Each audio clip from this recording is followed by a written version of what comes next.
Hi everybody, it's Dr. Magnifico from jarrettsvillevet and Polly.com. I am sitting here with Seraphina. I come over every day and spend time with her.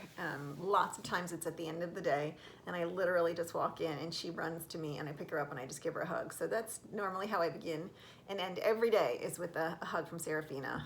She is probably the most affectionate cat on the planet. I got really lucky. If you don't know her backstory, she came to me, somebody had found her on the side of the road. She had been hit by a car and she had some pretty extensive injuries, and she wasn't their cat. They had just found her, and she was a kitten, so she was pretty young. And I sort of have a credo or a motto that I never euthanize the treatable. So we fixed her chin. The rest of her fractures just healed on their own with cage rest. And she, well, I got really attached to her. I don't want to say she got attached to me because I got really attached to her. So she's been here ever since. So she's sort of my daily reminder that if you can help, you should help. And sometimes the rewards to putting your neck on the line far outweigh the risk or the consequence. We have a puppy coming in today who was at the ER. He's very young. He doesn't have any of his stuff, so no vaccines, no neutered, no nothing. He's 8 months old. He's a pit bull mix. We got called yesterday when he was at the ER. He had been vomiting for 3 days yesterday and suspected having an intestinal foreign body. They called to look for help. We have a resource page on our website. So if you go to Jarrettsville Vet, there's a resource page. So all the places that you can call for help with your pet in need. We help everybody who's a client. So everybody who comes in who's a client, we help. And this kitty came in with a client. This person is not a client. She has no resources, no funds, and has not been able to find any assistance. So she called us again today asking if we would do a free euthanasia. We called her back and we are going to help this puppy. Because she's not a pre-existing client and because nothing else has been done for this dog, which is probably why she got denied everywhere else. The rescues and the foundations and the shelters are very reluctant to help somebody at the time of emergency if they haven't done anything up until then. So if this dog had been vaccinated and neutered and was up to date on everything, I'm pretty sure he would have gotten some money from some of the foundations. But they have to put parameters on the people that they help too. There has to be some boundaries, and that's really a big one. They really will not help people who do not spay, neuter, vaccinate.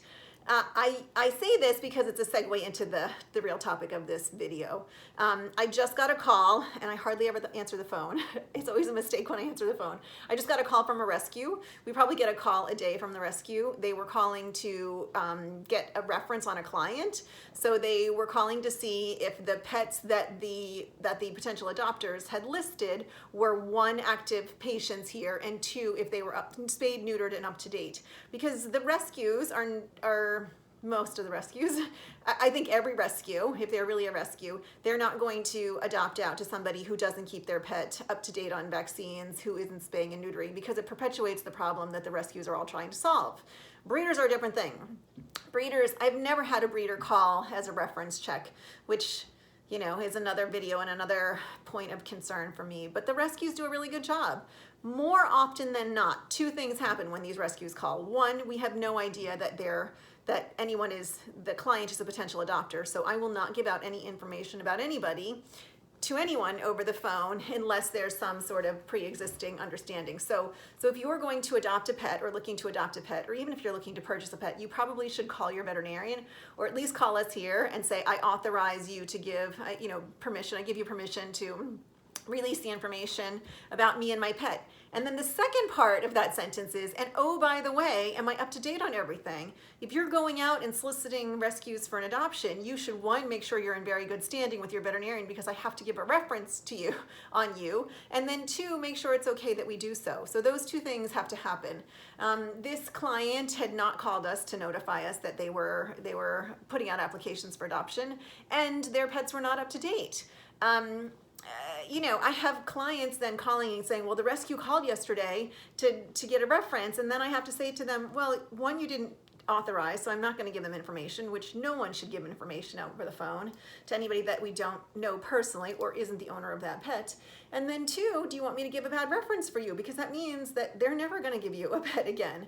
So, so a couple of things. 1, if you're looking to adopt, call your veterinarian, make sure you're in good standing, and make sure they're going to give you a reference that is that is worthy of your ability to then adopt a pet.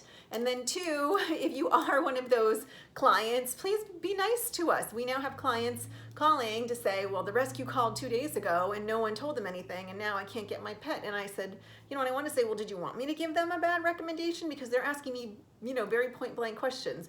Do they have this many pets, which are the pests you've listened? Are they spayed and neutered, and are they up to date on their vaccines? To which I will say, yes, no, yes, no. And any of those no's is going to probably diminish, if not eradicate, your chance of getting a pet. So, a couple things. Please adopt, please spay, please neuter, keep your pets up to date. If there's a reason they're not up to date in the vaccines, then that's something that can be noted in the medical record, and then we just tell them, this patient no longer receives vaccines. That's a medical opinion that, you can make with your veterinarian. And then two, make sure that you're up to date on everything, and that everything is as the rescue wants it to be. And then three, please understand why the rescues do what they do. A lot of people get really frustrated that they can't get a pet because they've been denied by a rescue. Well, maybe you were denied for a reason that's very important to the rescue. They don't want to get these animals back. They don't want these animals to be rehomed multiple times. They want them to be in a good home that loves them and takes good care of them, which I'm sure you would feel the same way too. And then be kind to everybody. People really take it personally. I got Frippy from a rescue. Actually, I got Storm from a rescue too. And I had applied for multiple other dogs and been declined, and you better believe that my feelings were hurt, but it didn't change the fact that my heart lied in rescue, and I was going to stick with it until I found the right one. Don't get impatient and just go out and buy a dog because you're having a difficult time with the rescues. Understand who they are, what they are, and then wait for the right soul to come along, and the right one will, right? Even under the weirdest of circumstances. All right, everybody, take care. Have a good day. If you have any questions, you can find me anytime at podly.com. Please spay, please neuter, and please adopt. Take care. Say bye-bye.